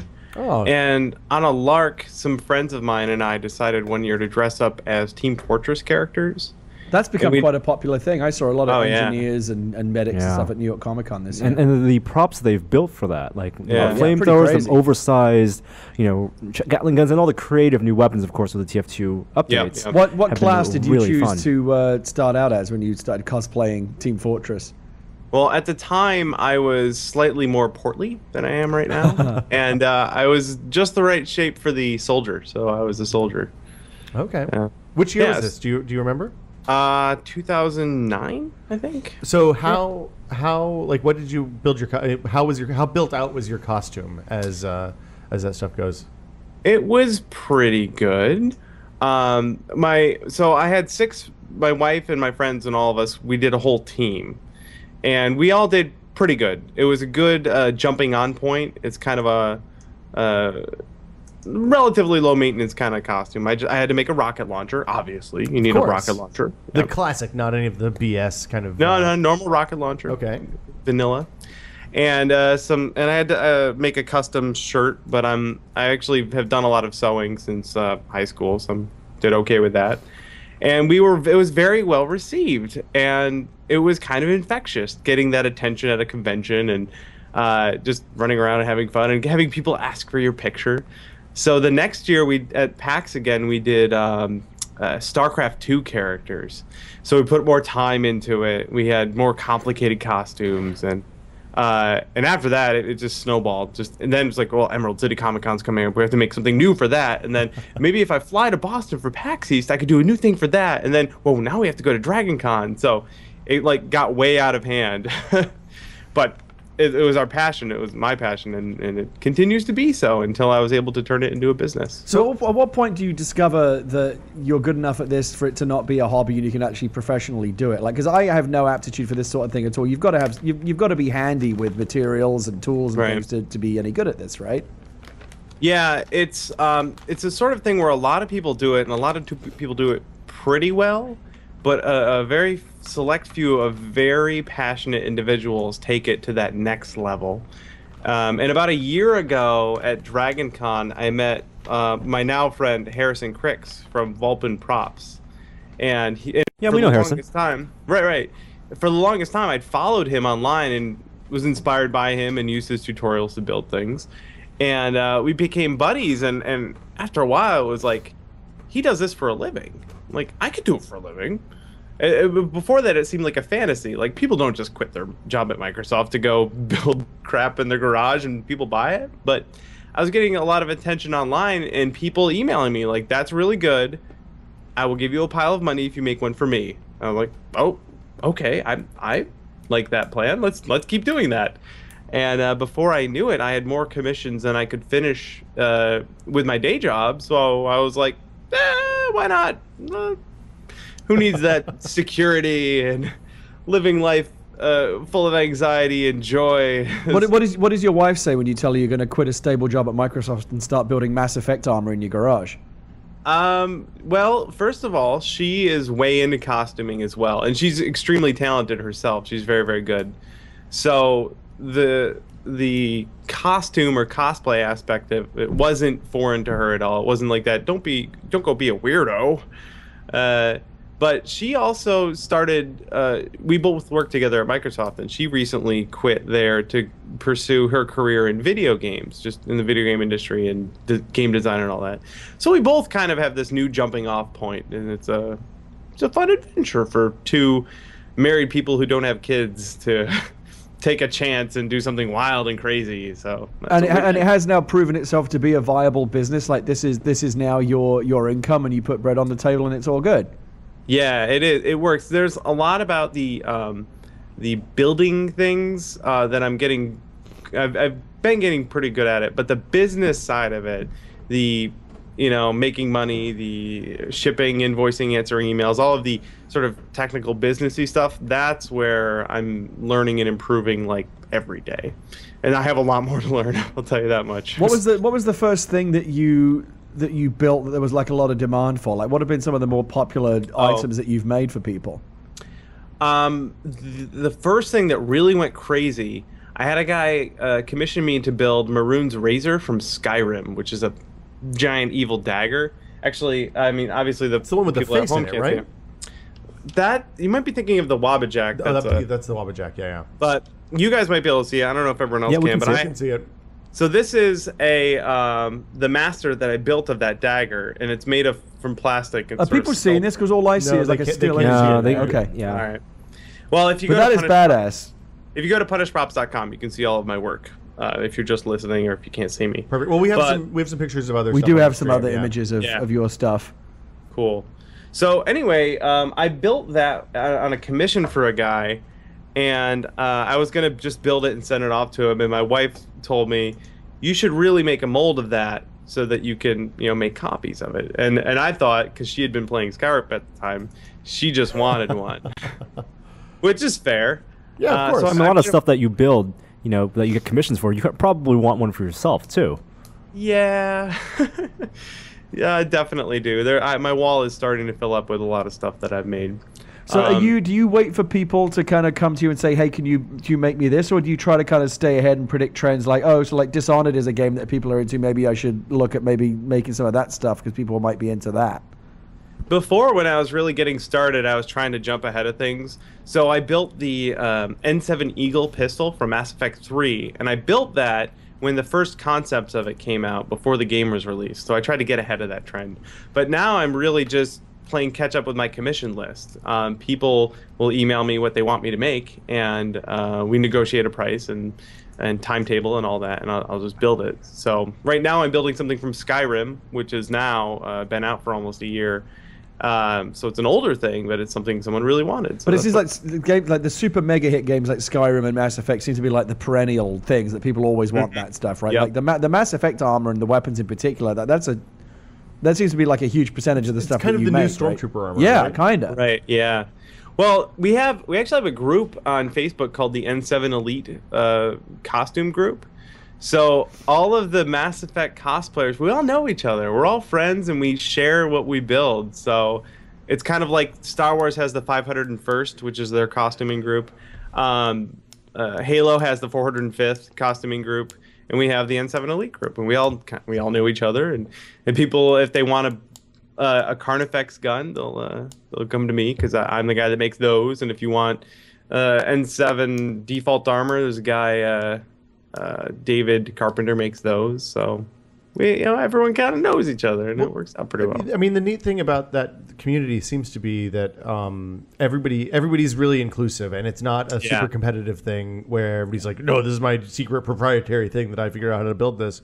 Everybody seems to work together, and the same thing applies all the way into like the astromech guys and the people who are making Wallies and the people who are making props or replicas of props or replicas of artifacts from movies are I mean, a lot of it just wouldn't be possible if people wouldn't work together. I'm surprised that it's not more competitive. You'd think that people would be like, well, this is my proprietary technique and I want to make sure that only I have the best version of this thing. You know what? They own none of the IP. So That's everyone's like, it's all EA or whatever game company owns it. So you got to be respectful. Yeah. But as far as like techniques and stuff go, I think a lot of the sharing aspect came because most of us are members on the RPF, the replica prop forum, and that's just a wealth of people sharing how they built stuff. And the other aspect of it is one of the reasons why I think it's so inclusive and such a fertile community for sharing is if you join the N7 Elite group, right, all the Mass Effect costume makers, everyone that's there has gone through that process. They've built their own armor, or they built more than one set of armor. I've built, I think, 4 sets of Mass Effect armor so far. Everyone gets it. Everyone kind of knows that very satisfying, very hellish sort of thing you have to go through to get that end product. So people are more likely to be encouraging, more likely to share when they see someone did something not as well as they could have. They're likely to, instead of berating them, encouraging them, may be a better way to do it. And sharing information rather than saying, "Hey, that's really a shitty job." Right. Which is the neat thing about RPF. It's interesting because I wonder. I hadn't spent a ton of time on RPF until we kind of got to know Adam and Harrison and some of the other guys that spent a lot of time there. And I wonder if that community would be such a good community if it weren't for, like, what came first? Was the community good before the RPF, or was the RPF the reason the community is good? I think that community, Harrison says in Atlanta where he is, there's a group that meets up in person, and there just aren't so many of you guys out there, and having a forum where people can share pictures. It's why it's still on like kind of an old looking forum and not on something like Facebook. Well, there's such a wealth of information there that you don't want to risk losing anything, right? So you do mostly stuff from games, right? Right, Bill? Yeah. It's funny because people will ask me, they're like, "Oh, I saw you made something from Team Fortress. Would you be able to make something from this other game?" And I'm like, the process is really what I'm interested in. Sculpting and building props and mold making and building physical objects is what really I'm into. So I can make stuff from movies. I made a pistol from Battlestar Galactica that I was really stoked about how that came out. The one that Apollo and Starbuck carry, or yeah, the one from season 1. Okay. The Colonial handgun, but I made stuff from video games. Then people are like, "Oh, you make video game props?" I'm like, "Sure." So that's just what I get a lot of requests from, because people see that I've done it before in the past. But I could make whatever, I guess. And it's different because a lot of people on RPF, whether they're doing for movies or video games, the amount of assets you have are very different. In a game, you can go from concept sketch to in-game model. Pull out files and basically get textures and stuff for art. And for movies, you can't really do that. That's true. I know with most of the Steam games, you can actually open most of the video game models in their model viewer and just like rotate around the 3D model and get perfect screenshots of all of it, which is very, very helpful. Instead of going frame by frame on a Blu-ray trying to get that right shot of Malcolm Reynolds' pistol or whatever, having a 3D model is pretty cool. Well, and from talking to like the R2D2 and the Wally guys, with R2D2, you go through and you try to find the stuff that the prop masters were making when they did the original designs. With Wally, it was originally just a 3D model, which seems like it'd be a lot easier, except you can't just go to the hardware store and get the right kind of bolts. You have to then fabricate stuff, and it becomes a lot more of a project. And also the scale of Wally changes throughout the movie. Right. Yeah. I'll tell you what, and I've talked to video game designers. When I was in my, I did a costume from Dragon Age 2, the Hawk Mage costume. And he's got this big belt, giant belt buckle that it is not functional. Like, there's no way it could hold up pants. No, it wouldn't hold up pants. It wouldn't even buckle. Like, it doesn't work right. But it looks good, and for the video game, it just needed to look good. A real person didn't need to wear it. And I actually talked to the designer from BioWare when I was at PAX. I was like, this doesn't work, right? He's like, it looks good, right? But when you're building that in the real world, you have to sort of cheat a little bit and, again, make it look good, but also I have to wear it now. Do game designers, how open are they to sharing assets with you that aren't in the game files? They are not. They're not open to that. No. Whenever I do, like, I'll build 3D models for doing Pepakura, or I'm gonna start getting into 3D printing more. My traditional training is in 3D computer art and modeling. But if you take a 3D model straight from a video game and then send that to get 3D printed, they kind of don't like that. So. Well, I mean, I can see how that would be, and also they kind of don't want you mass producing this stuff, right? I mean, these should be kind of handcrafted labors of love, right? Yeah. You mentioned Pepakura. It's kind of that's something that's relatively new to me. Can you explain a little bit about what Pepakura is and how you use it to kind of mock stuff up and sure, and because I think it seems like a good jumping off point for somebody who maybe wants to try this stuff out and doesn't have the time or resources or want to learn how to do vacuum forming or whatever the next step up is. So the best part about Pepakura, it is very scalable. You could take you could download a 3D model that someone else has made, or what I did was I made one myself, and I just modeled it in Maya. And there's a program called Pepakura Designer, which is free. And I believe if you want to save files, you got to pay like $30 for it. But it's a very low barrier to entry. You plug a 3D model into that, and it'll flatten out your model into little shapes. You can split it up so that you can print out all of the segments with a normal printer. So I did it with just my normal inkjet printer that I've got next to my computer here. And I printed it out on heavy cardstock and then cut all the pieces out. And it's got the little tabs on the corners so you can glue all the pieces together. So I built a mask from Dota 2, the Juggernaut mask. And I had the shape of it, the basic shape of it, printed out and done in just a couple of hours. It was really quick. And it cost me a couple sheets of cardstock and some printer ink and a little bit of glue. So you could print it out with the texture on it, on paper, and print it out, and you have what looks like the model. And you could be done at that point. Yeah, a lot of people don't get that what you print out can be textured also. Yeah. Oh, so it's not just flat faces. It's not just flat. Paint. Correct. Oh, that's amazing. So a lot of people do that. I saw some people doing Borderlands masks like that. The cover character mask.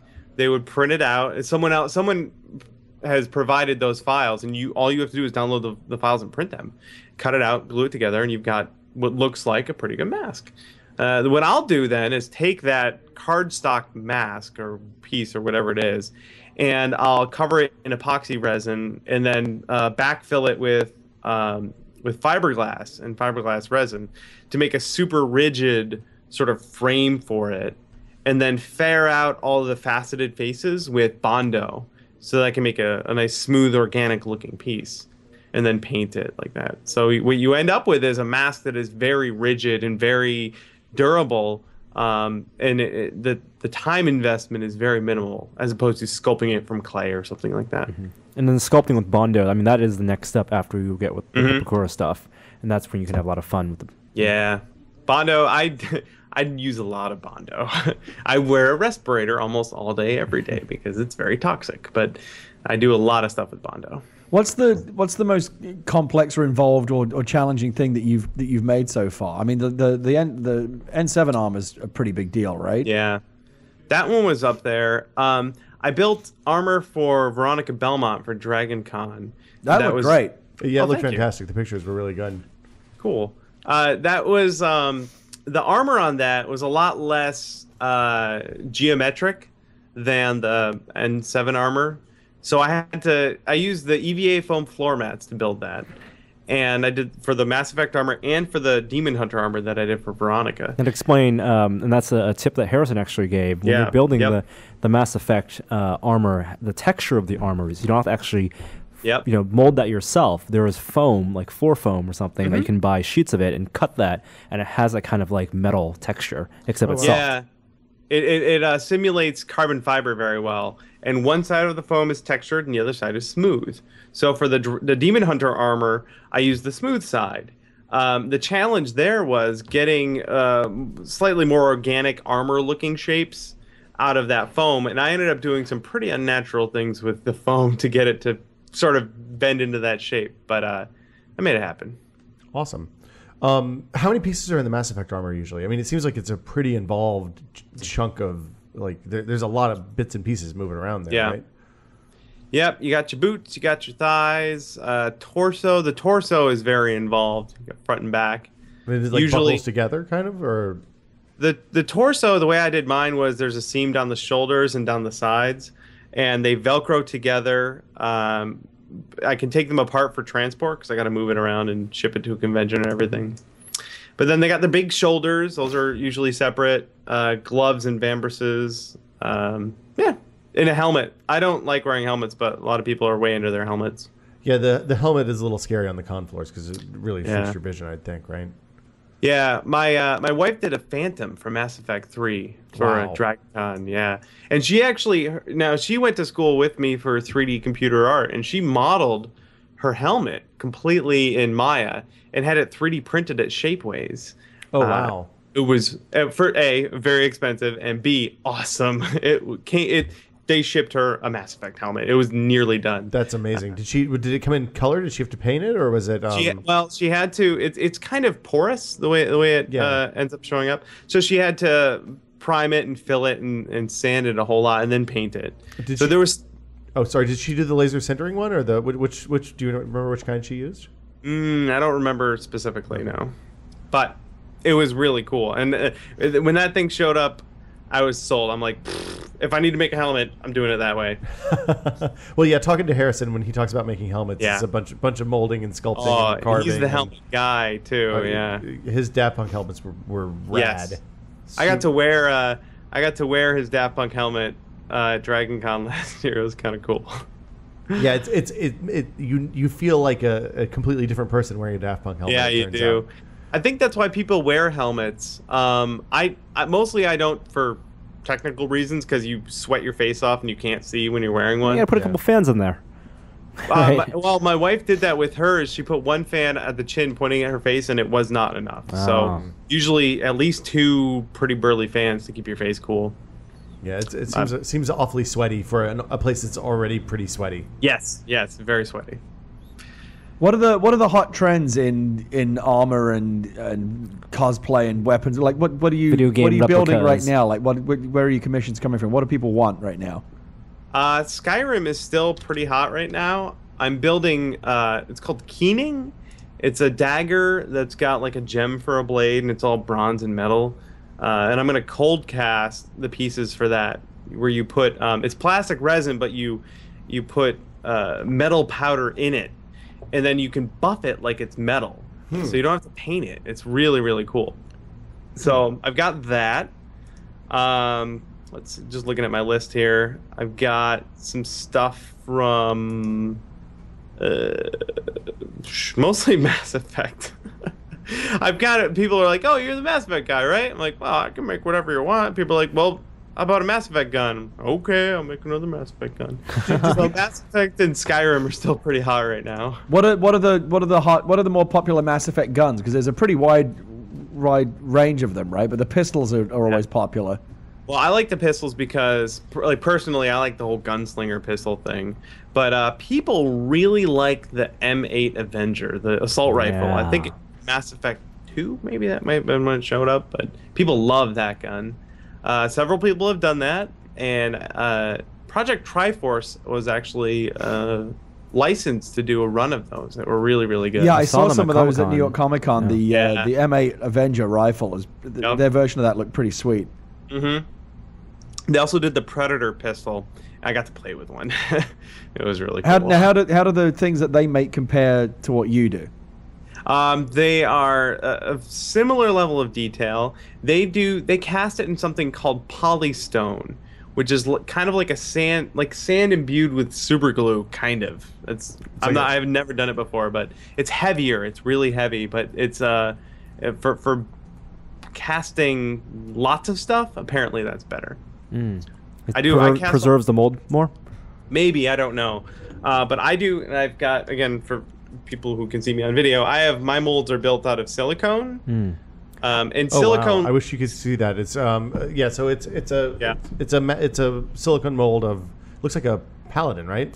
Yep, the Counterfex Paladin. And how long do the molds last? How many castings can you get out of that? If you can get like 40 or maybe 50 casts out of it, that would be awesome. That's pretty cool. My N7 Eagle kit, I might be pushing 30 on that, and it's starting to show its age. Well, I mean, they have a limited life, and they do. And then you make another one, or you stop making that thing.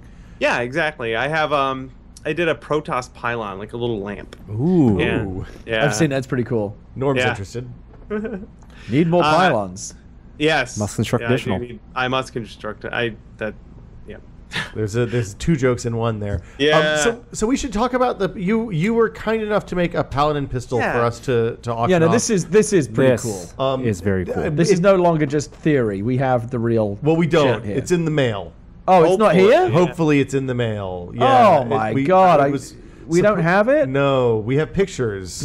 Can we at least put the picture up? We can definitely put the Joey, pictures they're up. in the folder. They're called Paladin 1 and Paladin 2. So we are now announcing. I was hoping that would be here by now. The second auction. I wanted to manhandle it. I know. I was going to do all kinds of action figure poses with it. It's hard to believe, but the fine folks at the USPS. But this is pretty cool. Bill not only constructed one of his custom Mass Effect pistols for us, but he also did it in a custom tested color scheme with tested logos and stuff, and it's a unique piece. I think it turned out. The pictures look amazing. I can't. It looks great. There it is, right there. There we go. Is that what people are seeing right now? That is what people are seeing right now. So it's in the kind of the signature tested yellow and gray color scheme. You see the tested logo on there. Now, which particular model of Mass Effect pistol is this? That is the Paladin. Okay. Yep. This is the one that I used in Mass Effect 3 to great effect in Horde mode.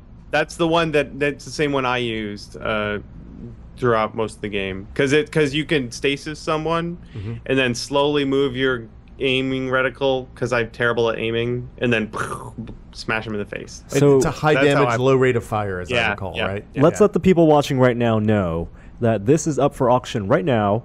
for charity, of course. The process will be exactly the same as the previous auction. Send an email to tips@tested.com and just put Mass Effect pistol in the subject line plus the amount that you want to bid on, and we'll be announcing those, in 15-minute increments. 2 o'clock is the close time on this one? Yeah, let's give people a little extra time. Yeah.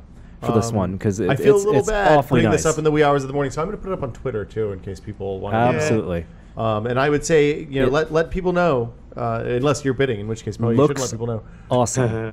I think it looks fantastic. Yeah, it looks great. And I love it. I am bummed that it didn't get that. I sent it on Monday. I don't know why it's taken so long, but I will tell you this: if the U.S. mail loses it, then I will make another one. That would suck, but no, they're not going to lose it. All right, good.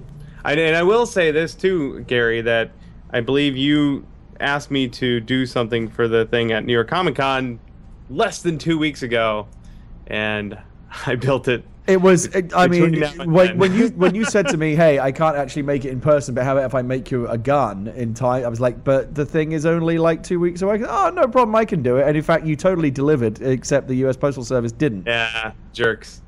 I mailed one to New York too for a friend of mine, and it got there. Saying Postal Service.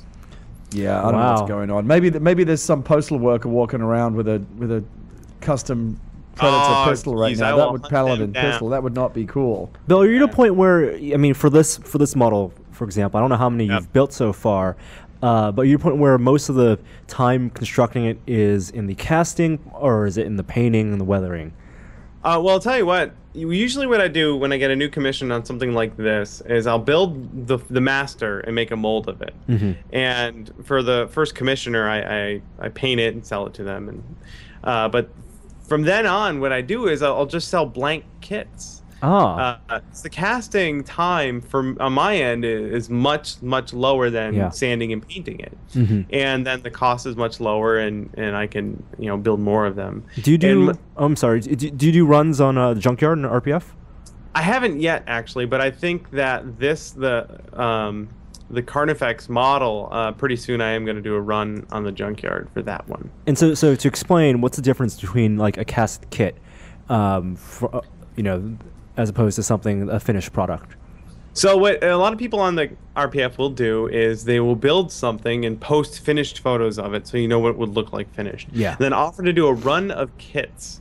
And what you get in the mail is an unpainted, unfinished model of that particular prop. And it's usually cast out of polyurethane resin. That's what mine are all cast out of. And what you have to do to finish it is things like there will be a seam where the two halves of the mold met, if it's a two-part mold. You got to trim the seam and sand it, usually sand the whole surface and then prime it, and then do all the painting yourself. Yeah. So for something like that Carnifex, I have on my website, I have a painting guide, so when people buy a blank kit, they know what they need to do to finish it. I'll paint it, prime it, and then I spray a textured paint on the grip to make it a little different than the rest of the gun.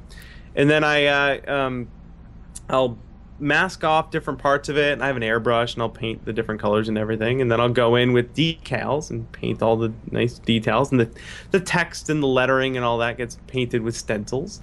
And then I weather it, which is the fun part, where you get to make it look all dirty and gritty and all beat up and stuff. Are there good guides online for how to finish kits and how to sand them down and paint them? I mean, you mentioned that your site, you have a few guides up there.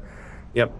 If you want to really know how to make something look good and weathered, go look at volpenprops.com or .net. I think it's .net. Yeah. Yeah. His painting and weathering stuff is second to none, and he is very, very thorough about his build things. I do the same thing too. I am, of course, just copying him. On my website, when I finish a project, I'll post photos and then I'll say how I built it. But one thing you can do if you want to get good at painting is go buy like a cheapo, like $3 toy gun or something. Gun. Yeah, or a Nerf gun. And do me a favor, go ahead and sand the Nerf logo right off of that thing before you paint it. And then just prime and paint that thing and do a couple of them, kind of, feel it out. And yeah, that's good practice. That's a great tip. Yeah, and for people who are listening to this after the fact and aren't in the chat, what is your website? My website is punishedprops.com. But I also do a lot of back and forth chat on facebook.com/punishedprops. Usually what I'll do every day, because I'm in the shop all day, every day, at the end of the day, I'll take a photo of whatever it is I've been working on and post it up there, and then have a discussion on Facebook about what it is I'm working on, my techniques, and answer questions right there.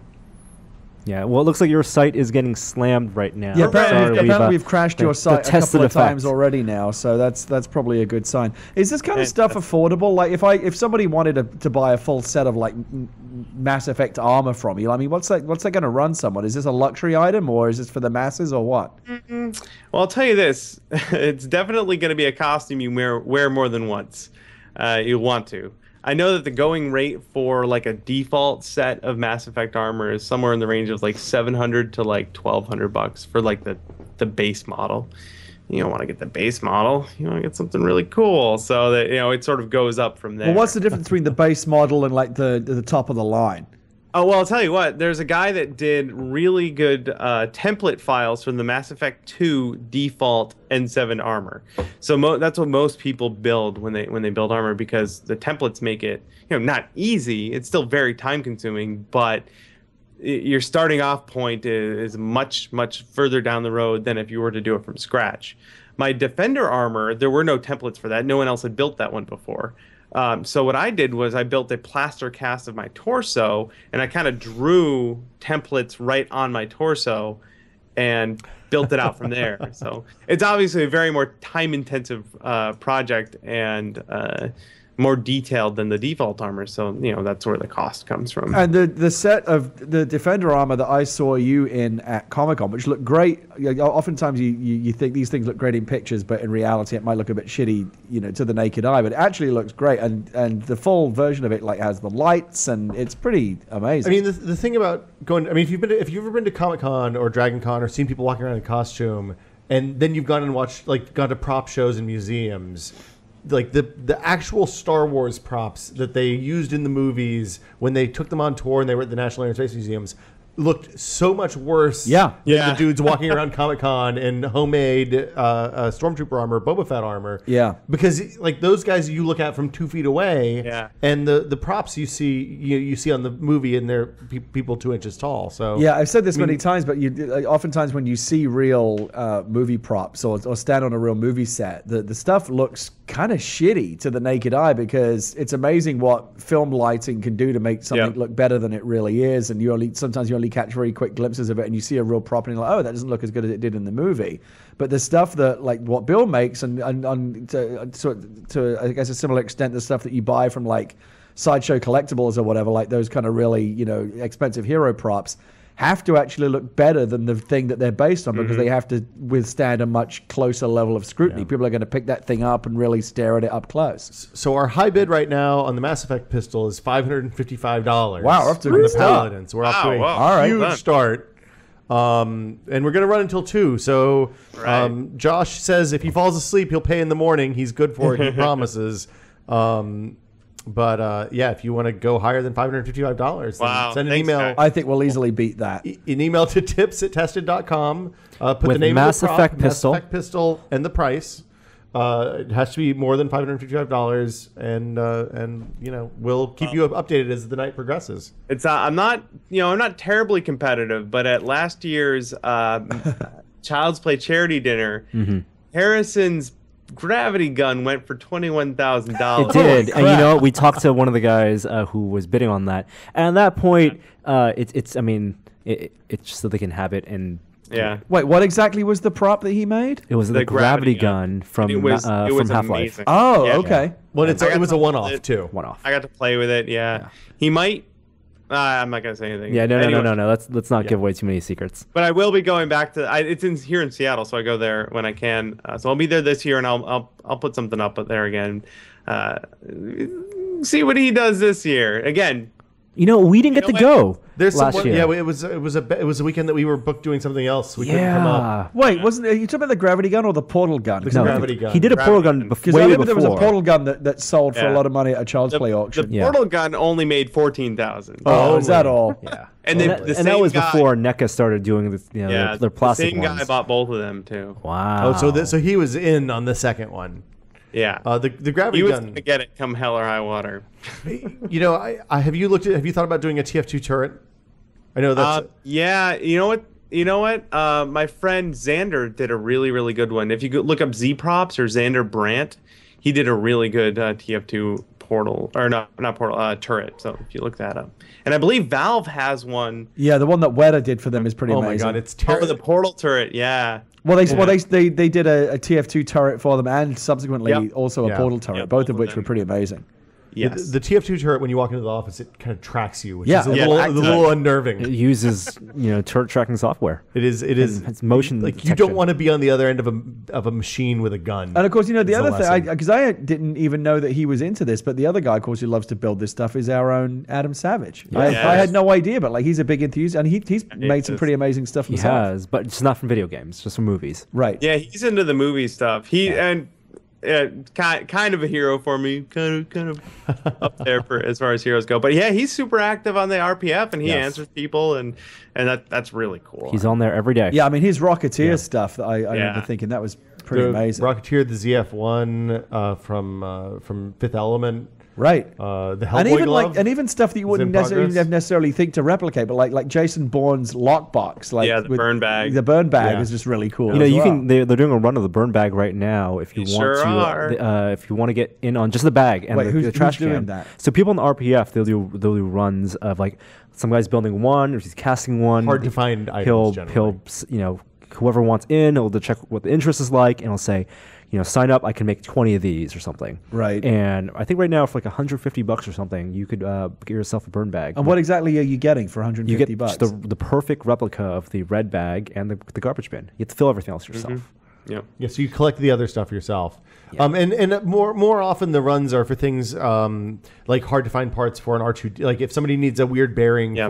for a particular gun, or like an R2D2 head spinner or something like Or that. more likely, lightsaber hilts. Yeah. Then people will somebody will do one part of the lightsaber hilt and somebody will do the other part, and everybody kind of pulls together. Believe me, RPF Junkyard is a terrible Yeah. place to just Oh, hang geez. out. And that sounds like the refresh. kind of place I would like to lurk and do people Oh my post pictures and gosh. stuff there? Oh, Because the I Yeah, would photos they are want there. to check that stuff Great out. photos. You're like, oh, can I justify spending this?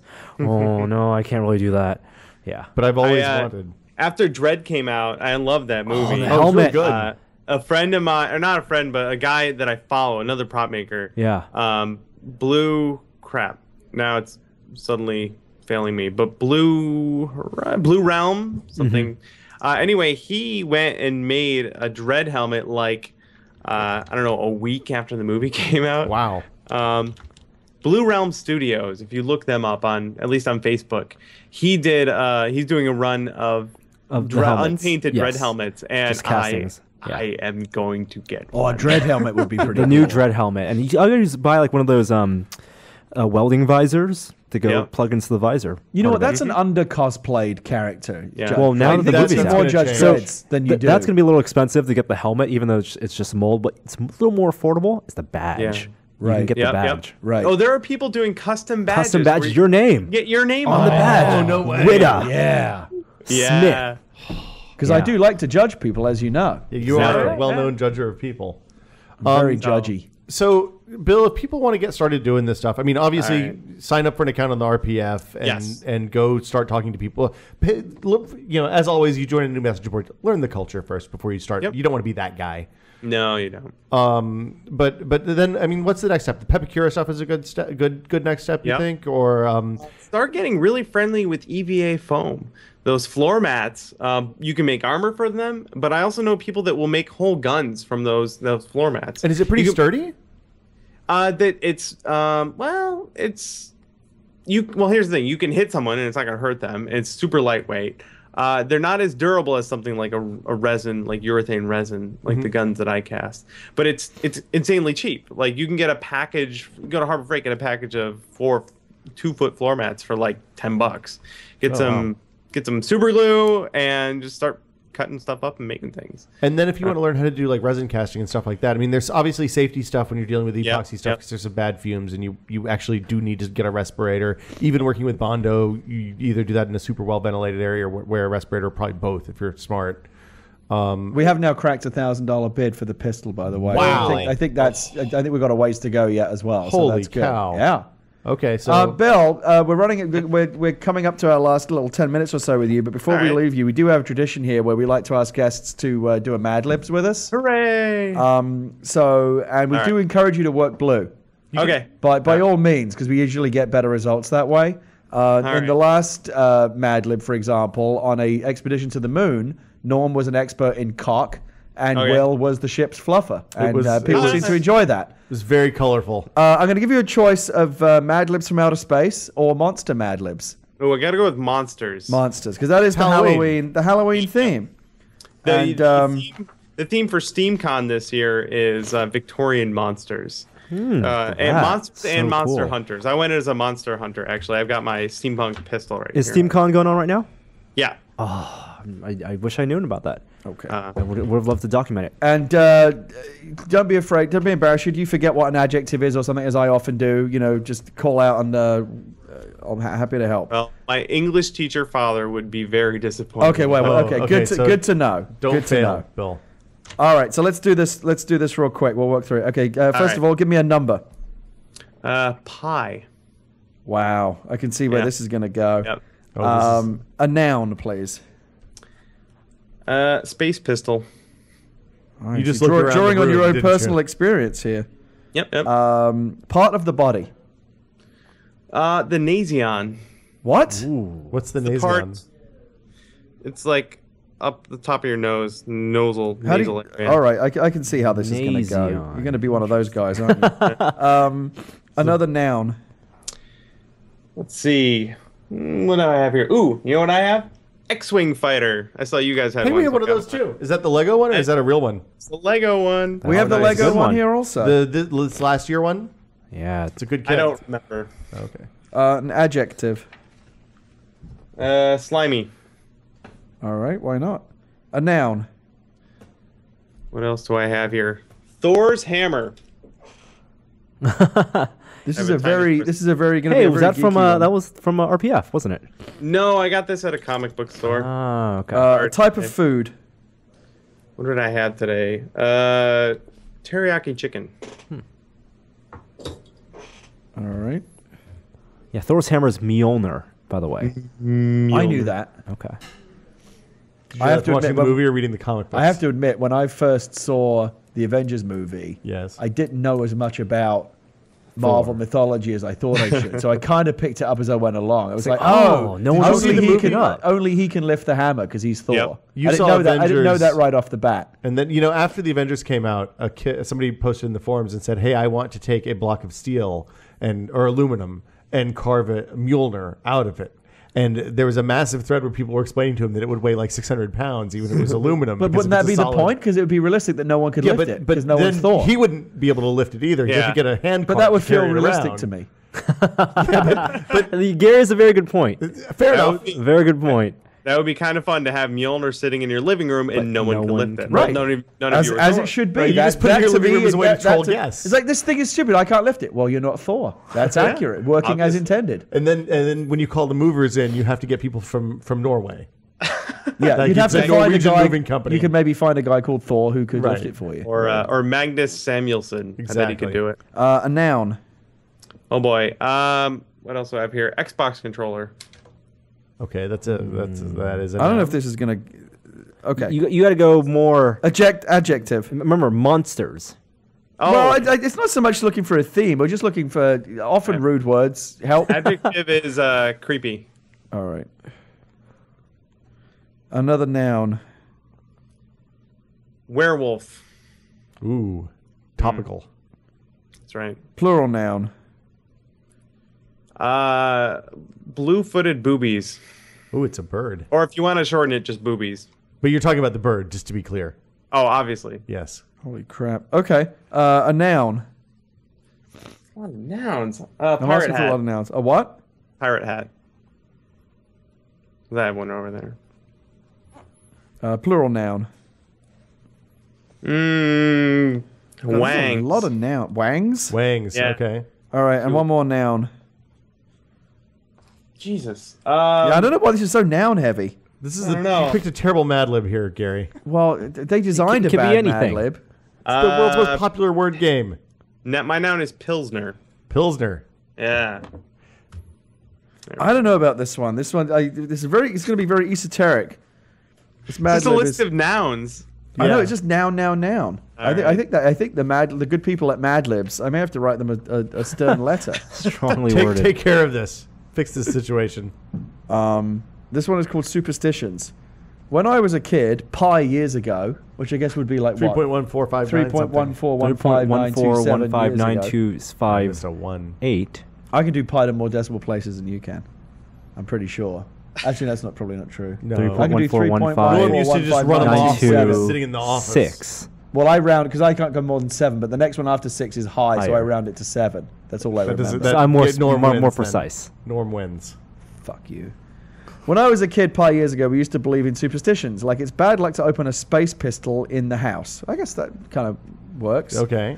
Or If your Nazion itches, it means an X-Wing fighter is coming to visit, and you'll have slimy luck if you find a 4-leafed Thor's hammer. And we believe that if you spill teriyaki chicken at the table, you had to throw some over your left Xbox controller. I don't have an Xbox controller. If your creepy toe hurt, it meant rain, and if you broke a werewolf, you'd have 7 years of bad blue-footed boobies. Well, you know, the blue-footed This one is booby. just surreal. Today, kids have different superstitions, such as it's bad luck to jump on the railroad tracks just before a pirate hat pulls in, and don't throw wangs at policemen. That's always good advice. it's pretty solid advice. But actually, is. there's only one superstition I believe in. Whenever I comment on my health, I remember to always knock on a piece of Pilsner. That one was just kind of like existentialist. I feel like I've missed something I'm telling deep in you, my life. just sweary words and obscene body parts. You can never go wrong with those. Not everybody wants to go the juvenile Gary Whitta route, though. No. But when you do, that's when you get internet gold. Bill, thank you so much. The high bid right now on the Paladin pistol, maybe Joey can put it up on the screen so everybody can see, is hanging strong at $1,000. Holy shit. We can beat that. We are Yeah. going to keep that open for about 2 hours and 6 minutes.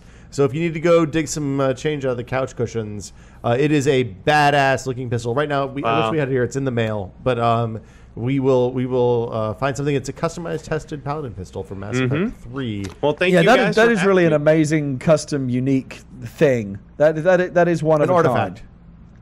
That is artifact. literally one of a kind. There is no other tested No. Mass Effect pistol in the world out there. Well, unless this one gets lost in the mail for real. In which and case, Bill will makes make another one, and then it's a Yeah. mailman. The winner will have one, and some asshole mailman. Yeah, some bad mailman will have one as well. Bill, thank you so much. Your website is punishprops.com, Yep. and yeah, we will talk to you in the future. I hope. Great. Well, thank you again for having me, guys. This Thanks has a lot, been Bill. That was Yeah, cool. thanks, Bill. See you. Bye. Yeah, I think we'll end up well over $1,000 on that pistol.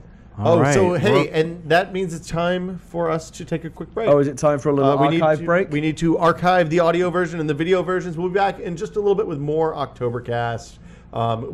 This is the end of hour 6. Hour 6. Oh my God, we're 4 hour. Is that a 1/4 quarter of in. the way through? 1/4. We are 1/4 of the way through. Yeah. And again, Just to be let clear, me just remind you, last year when we hit that point, we were like, a quarter of the way through? No we're problem. doing great. But the difference- I'm telling you, remember where this ended up last the time. difference is that was bad 6 scene. p.m. when we hit a quarter of the way through. We're at midnight now. It's almost tomorrow. Yeah, but we don't get to end tomorrow morning like we did last time. We're know. going to be through 6 in the Once evening. the sun comes up, it's all downhill from there. Yeah, fucking right it is. Yeah. Downhill hard. Downhill. Up next, I don't know if they're here yet, but we have Are we Alexis. supposed to have... No, it's Robbie. Who's Roberto Baldwin? It's Robbie Baldwin. Who is that? Robbie came in last year. He works at Wired. He told us a bunch of horrible stories Oh, about yeah, growing I up in the remember desert. him. I remember him as Robbie, not You as remember Roberto. Robbie, yeah. Not the formal his name de version. pomme is Roberto. So yeah, we're going to cut out now. Joey's killing the video feed. We'll be back in just a minute. Live exclusive stream content starts now. Yes.